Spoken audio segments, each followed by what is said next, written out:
Cyril nous a déjà lu l'exhortation d'aimer Dieu de tout notre cœur, de toute notre âme, de toute notre pensée. Et Jésus continue, tu aimeras ton prochain comme toi-même. On peut décliner.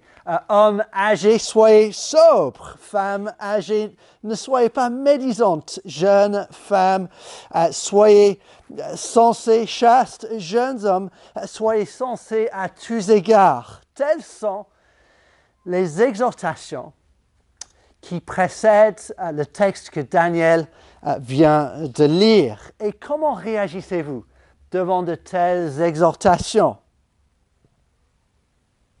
Cela réconforte-t-il ton impression de la foi chrétienne? Faites ceci, ne faites pas cela. On vient à l'église pour être grondé et se sentir coupable. Ou entendez-vous ces exhortations et vous vous dites, oui, je veux bien, mais je n'arrive pas. Ouais, je veux bien, mais c'est plus fort que moi. Nous lisons l'épître de Paul à Tite. Paul a laissé Tite sur l'île de Crète avec une mission à accomplir. Et Paul parle des vies transformées qu'il désire voir en Crète grâce à Jésus-Christ. Mais comment? Comment les gens de Crète vont-ils pouvoir vivre des vies transformées? Et nous, comment pouvons-nous vivre des vies transformées? Nous allons voir ce matin la beauté de la vérité qui nous permet de vivre des vies transformées. Et si vous êtes en train de mener une enquête sur la foi chrétienne, j'espère que vous allez voir la différence avec un christianisme moralisateur qu'on pense découvrir. Et ce sont les vérités qui nous aident. Les vérités que nous allons voir sont comme un appartement traversant. Je ne sais pas si vous vivez dans un appartement traversant, mais j'espère que vous voyez l'idée. Deux fenêtres qui donnent vers deux sens différents. Deux fenêtres qui donnent deux sources de lumière. Et toutes les deux, des sources de lumière pour vivre.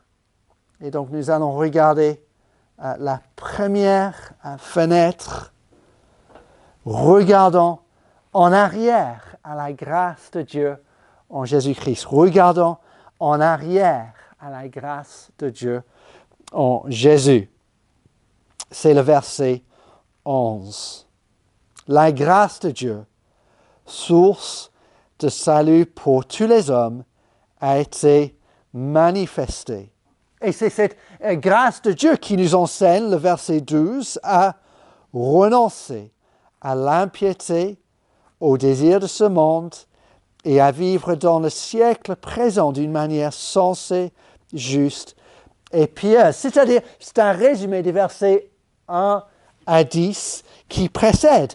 Dire non à une vie qui renie Dieu, dire non aux désirs qui vont à l'encontre de la volonté de Dieu et vivre une vie de maîtrise de soi, de bonté envers les autres et de révérence envers Dieu. Mais quelle est cette grâce? Quelle est cette grâce qui nous enseigne? Nous parlons assez souvent de la grâce de Dieu et normalement, il faut comprendre l'amour immérité de Dieu en Jésus-Christ. Mais soyons précis ici. Comment comprendre la grâce de Dieu ici? Il y a 4 indices à noter. D'abord, premier indice, cette grâce de Dieu est une source de salut pour tous les hommes. C'est le verset 11. Deuxième indice, cette grâce a été manifestée ou dévoilée à un moment précis. Dieu a toujours été rempli de grâce, mais il y a eu un moment où la grâce de Dieu a été dévoilée de façon surprenante, de façon spéciale. Troisième indice, au verset 13, Paul parle d'une deuxième manifestation, un deuxième dévoilement à venir. Et il s'agit là de la deuxième venue de Jésus. La deuxième venue de Jésus, le retour de Jésus. Et puis, indice 4, le verset 14 nous parle de l'œuvre de Jésus lors de sa première venue. Alors, est-ce que ça nous aide à voir plus clair sur la grâce de Dieu dont parle le verset 11? Il s'agit de Jésus, sa vie et sa mort à sa croix. Car au travers de lui, sa vie parfaite et sa mort sacrificielle à la croix, la grâce de Dieu a été révélée de façon spectaculaire. Et Paul nous invite à regarder en arrière à la grâce de Dieu en Jésus-Christ, afin de pouvoir vivre des vies transformées. La grâce de Dieu en Jésus-Christ, c'est la première source de lumière qui nous aide, qui nous motive à vivre des vies transformées pour Dieu. Et c'est souligné par le en effet, qui n'apparaît pas dans les traductions que nous avons devant les yeux. Mais c'est là où Paul fait le lien avec les versets précédents. Vivez comme ceci parce que la grâce de Dieu a été révélée. Mais comment? Mais comment cela? La réponse se trouve au verset 14. Au verset 14, Paul dit aux chrétiens, tu es aimé, tu es racheté et tu lui appartiens. Tu es aimé, tu es racheté, tu lui appartiens. Et le plus nous voyons que nous sommes aimés, rachetés, que nous appartenons à Jésus, le plus nous serons motivés, équipés à vivre des vies transformées. Je vais relire le verset 14. Il s'est donné lui-même pour nous, afin de nous racheter de toute iniquité et de se faire un peuple qui lui appartienne, purifié par lui et zélé pour les œuvres bonnes.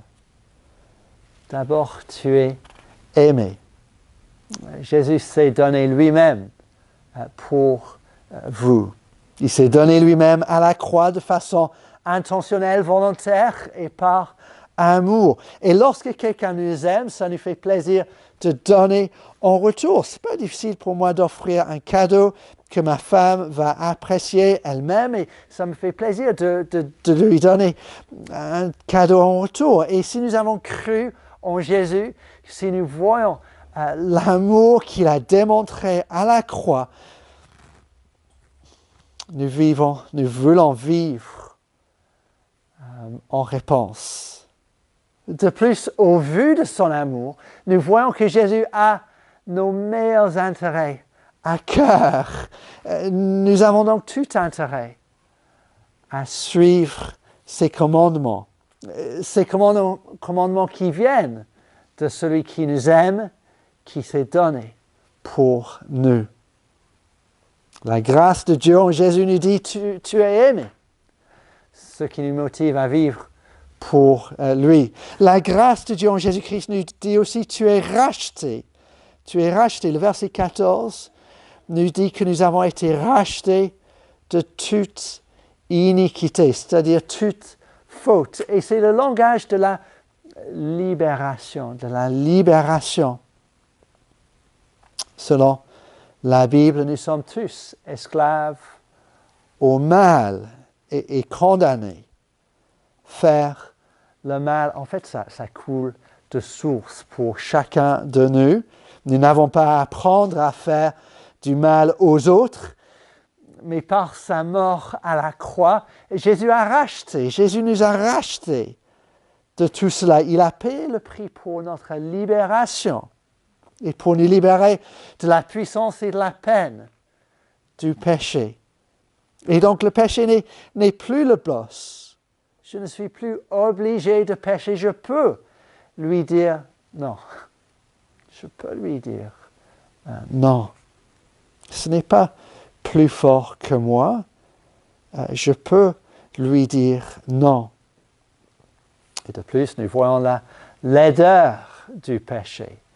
Ça rend esclave.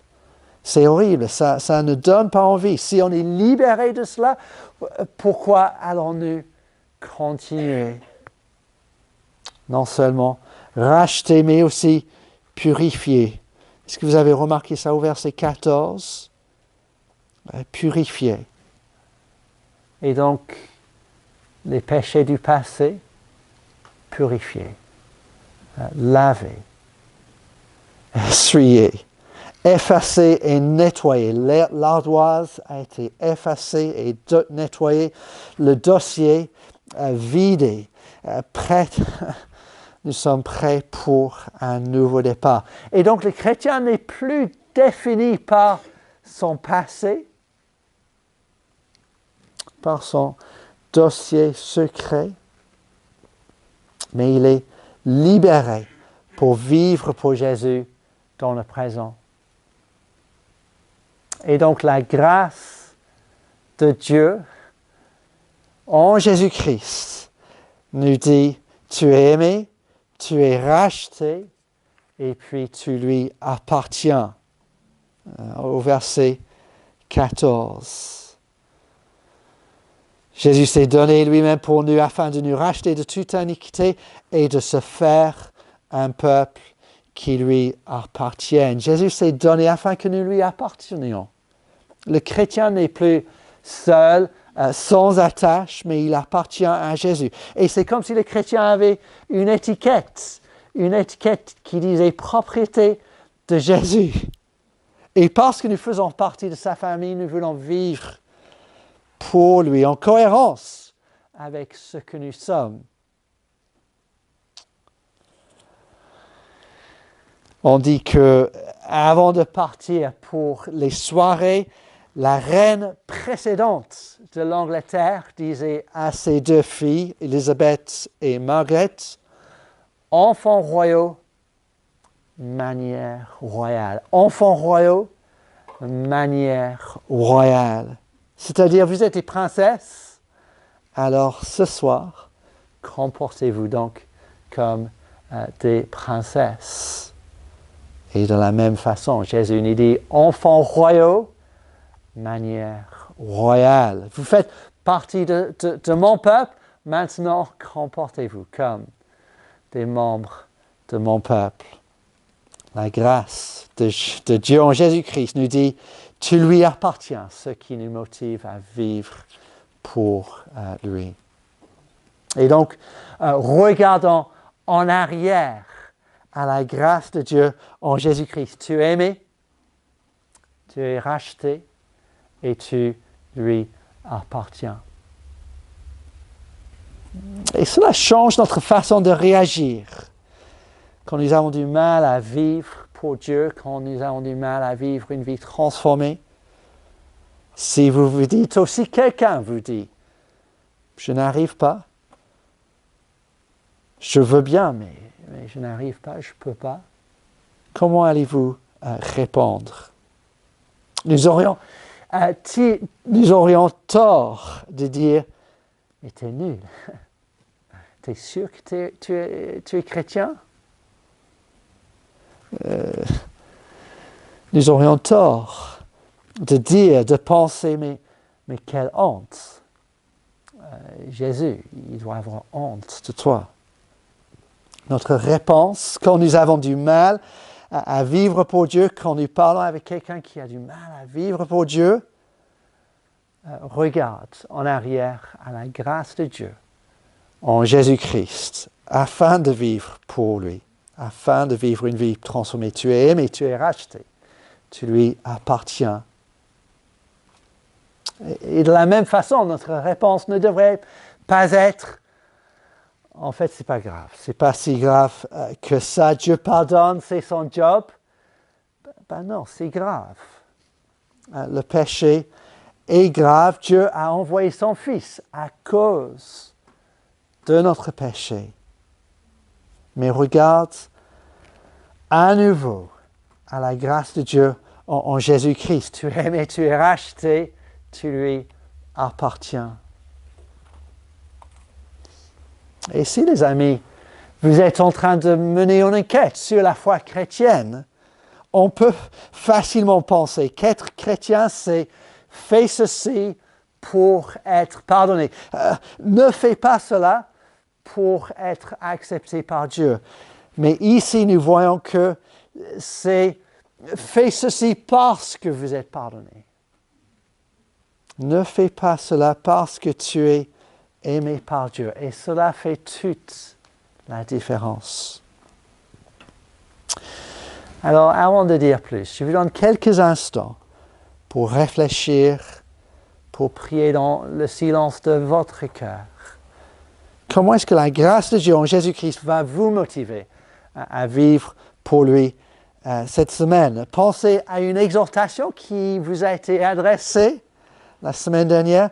Priez que la grâce de Dieu en Jésus-Christ vous aide, vous enseigne à la mettre en pratique cette semaine.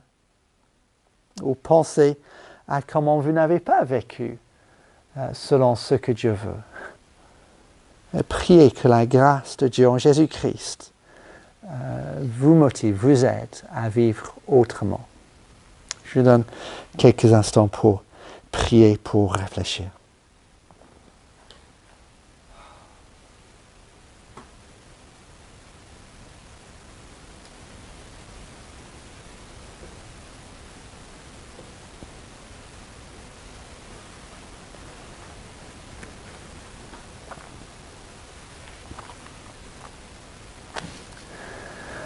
Regardons en arrière à la grâce de Dieu en Jésus et puis regardons en avant à la gloire de Dieu en Jésus. C'est la deuxième fenêtre de notre appartement traversant qui est comme une source de lumière là pour nous aider à vivre pour Dieu là où il nous a placés. La grâce de Dieu a été révélée en Jésus-Christ, sa vie et sa mort, son œuvre à la croix. Mais nous attendons une deuxième manifestation et c'est le verset 13 qui en parle. En attendant la bienheureuse espérance et la manifestation de la gloire de notre grand Dieu et Sauveur, le Christ Jésus. Jésus est venu et il va revenir. Il est venu une fois sur terre, né comme un enfant mort sur la croix. Sa gloire divine a été cachée, mais Jésus va revenir. Et la Bible nous dit qu'il va revenir une deuxième fois, et cette fois-ci, sa gloire sera visible pour tous. Pour tous. Et pour tous ceux qui l'attendent, ce sera un jour heureux. Ce sera le jour où sera accomplie notre bienheureuse espérance, car le chrétien sera enfin réuni avec Jésus et avec tous les siens. Plus de mort, plus de maladie, plus de mal, plus de péché en moi, plus de péché chez les autres. Et c'est la deuxième fenêtre. C'est la deuxième fenêtre, source de lumière de notre appartement traversant.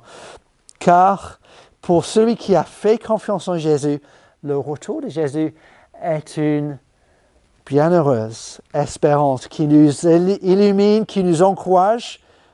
Et cette espérance à venir nous motive aussi à vivre des vies transformées dans le présent.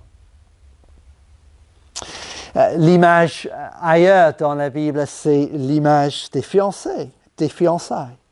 Les fiancés vivent leur présent en vue de leur mariage à venir. Ils ont hâte, ils se préparent, ils planifient, les décisions sont prises au vu de leur vie à deux à venir.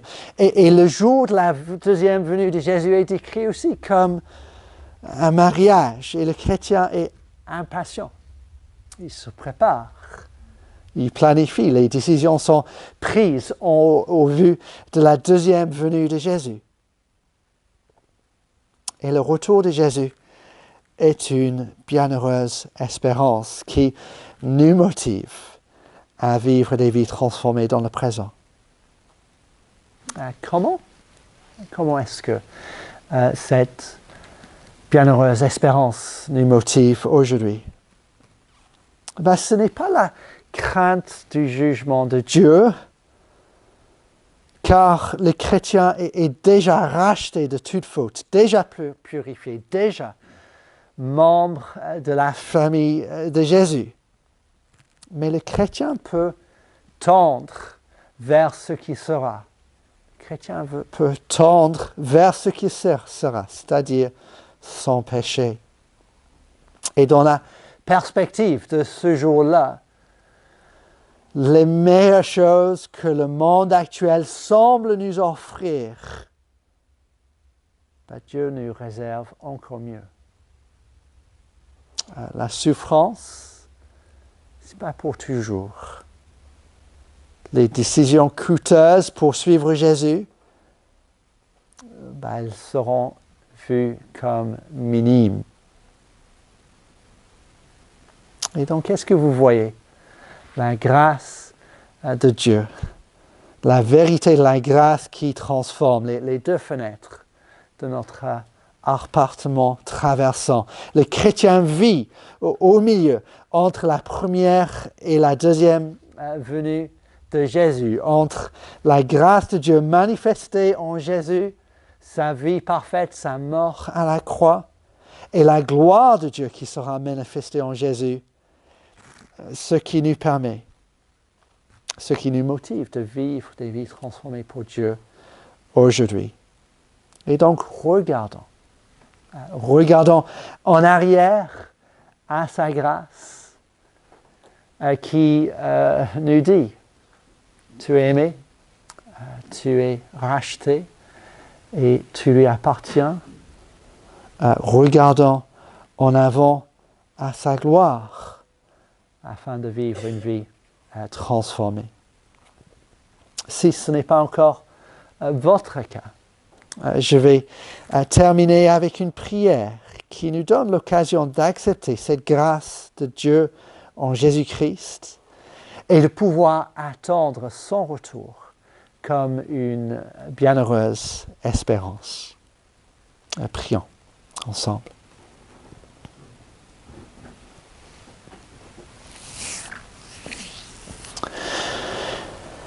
Notre bon Père Céleste, je reconnais que faire le mal, ça coule de source.